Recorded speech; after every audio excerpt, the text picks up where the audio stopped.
తోనో లేకపోతే కొంతమంది ఉంటారండి ఛానల్స్. లైక్ ఒక ఛానల్ విన్ అయ్యి ఇంకో ఛానల్కి వస్తే కావాలని వాళ్ళని కింద చూపించాలని డిసైడ్ అవుతారు ముందు నుంచి కూడా.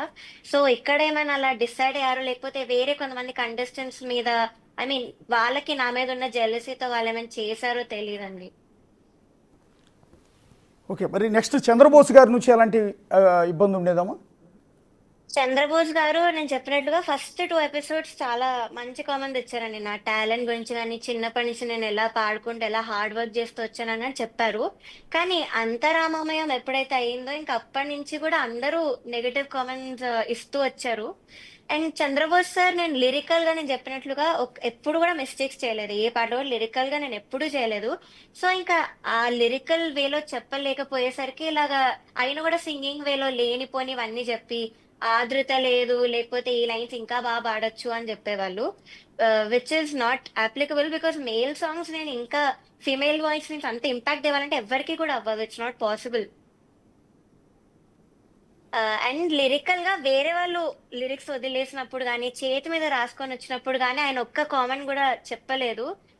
కానీ పక్కకు వచ్చి చెప్పేవాళ్ళు. అదేంటో నాకు అర్థం కాలేదు. జడ్జెస్ అన్నాక కామెంట్స్ లో చెప్పాలి కదా, పక్కకు వచ్చి చెప్పడం అంటే నాకు అసలు అర్థం కాలేదు. అంటే ఏంటి అంటే ఈ వివక్ష అంతా కేవలం ప్రవస్తి మీద మాత్రమే ఎందుకు జరుగుతోంది అని అంటే మీ మీ పర్సెప్షన్లో ఎందుకని అనుకుంటూ ఉన్నారు? అంటే మీకు బలమైన కారణాలు అక్కడ లోతుగా మీకు తెలిసి ఉండొచ్చు. ఉమ్. అంటే ఇదే, వాళ్ళ ఫేవరెట్ కంటెస్టెంట్స్ ఎవరైతే ఉన్నారో వాళ్ళకి నేను అస్సలు నచ్చనండి. ముందు చాలా రియాలిటీ షోస్ లో కూడా వాళ్ళని టార్చర్ పెట్టారు.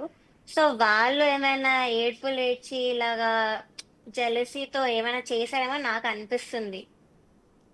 ఇప్పుడు రీసెంట్గా మీరు ఎలిమినేట్ అయ్యి వచ్చారు కదా పాడుతా తీయగా ఆ, నుంచి. అవును. అంటే మీరు ఎలిమినేట్ అయిన ఆ షో ఇంకా టెలికాస్ట్ కాలేదనుకుంటా. అవ్వలేదు. ఇంకా ఒక 4 వీక్స్ పట్టొచ్చు ఆ ఎపిసోడ్ రావడానికి.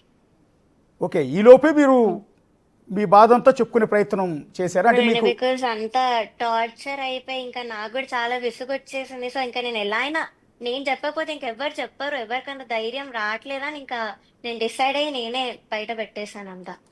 ఇప్పుడు మీరు మీరు చేసింది ఒక సంచలనం అమ్మ. మీరు చేసేదానికి అవును. ప్రతి ఒక్కరి నుంచి సపోర్ట్ ఉంటుంది, మీడియా నుంచి సపోర్ట్ ఉంటుంది. ఉమ్. ఎంటైర్ మీకు పర్టికులర్గా కొంతమంది ఫ్యాన్ బేస్ ఉంటుంది. ఆ ఉమ్. ఫ్యాన్ బేస్ అవును. నుంచి మీకు మద్దతు ఉంటుంది. పాడుతా తీగా చూసే వ్యూయర్స్ ఉంటారే, ఉమ్. వాళ్ళందరి నుంచి మీకు మద్దతు ఉంటుంది. అయితే ఫస్ట్ ఆఫ్ ఆల్ ఉమ్. మీరు మీ అమ్మా నాన్న ఇద్దరికి కూడా చెప్పుంటారు కదా ఇదంతా, నాన్న నన్ను ఇట్లా ప్రాబ్లం అవుతోందని, అమ్మా నాకు ఇలా అవును. ఇబ్బంది అవుతోందని. చెప్పినప్పుడు మీ అవును. పేరెంట్స్ నుంచి ఎలాంటి సపోర్ట్ వచ్చింది ప్రవస్తి? మా మదర్ వచ్చేవాళ్ళండి ప్రతి రిహార్సల్ కి, షూట్ కి కూడా మదర్ వచ్చారు, అంతా చూసారు. బట్ అదే క్విట్ అయిపోదామని చాలా సార్లు నేను అనుకున్నానండి. మొన్న కూడా షూట్ లో ఎలిమినేట్ చేసే ముందే నేను అసలు వెళ్ళొద్దు అనుకున్నాను షూట్ కి. కానీ ఇలాగ కాంట్రాక్ట్ సైన్ చేశాను, సో నాకు ఆ ఆప్షన్ కూడా లేదు.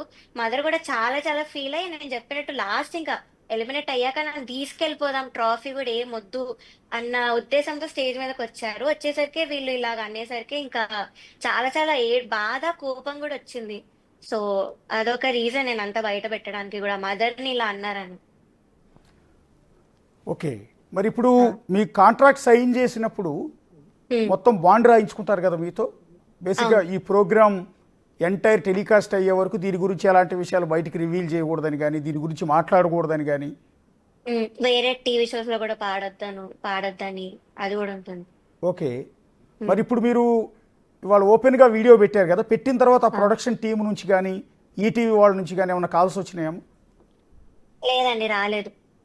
కానీ కొన్ని ఫేక్ అకౌంట్స్, ఇన్స్టాగ్రామ్ కొన్ని ఫేక్ అకౌంట్స్, వాళ్ళు మరి కంటెస్టెంట్స్ వీళ్ళో నాకు ఎవరో తెలీదు. కానీ ఇలా నన్ను తిట్టడము, చాలా హేట్ కామెంట్స్ పెట్టడం, ఇంకా నాకు తెలిసిన వాళ్ళకి ఇలా చంపేస్తాము, నరికేస్తాము అని పెడుతున్నారు చాలా మంది. సో అది ఎవరో మనకు తెలీదు. ఇలాంటివి వస్తున్నాయి కానీ కాల్స్ అయితే ఏం రాలేదండి.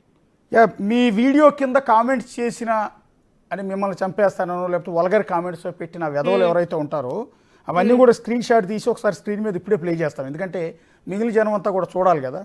ఉమ్. ఇప్పుడు మీరు మీ బాధను చెప్పుకునే ప్రయత్నం చేశారు, అతిపెద్ద ఒక ఉమ్. ఇష్యూని ఎక్స్పోజ్ చేసే ప్రయత్నం చేశారు. ఎంతోమంది ఆడపిల్లల జీవితాలతో ముడిపడిన అంశం ఇది.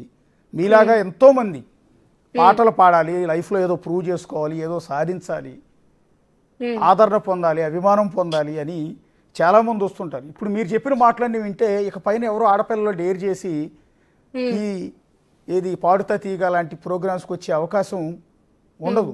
పైగా తల్లిదండ్రులు కూడా వాళ్ళని పంపించే అవకాశం ఉండదు. మరి ఇప్పుడు ఇంత మీరు అదే. ఓపెన్ అయిపోయారు, అంటే ఉమ్. ఓపెన్గా చెప్పేస్తున్నారు. మరి రేపొద్దున మిమ్మల్ని వేరే షోకి మళ్ళీ పిలవకుండా వీళ్ళందరూ కంట్రోల్ చేయొచ్చేమో కదా.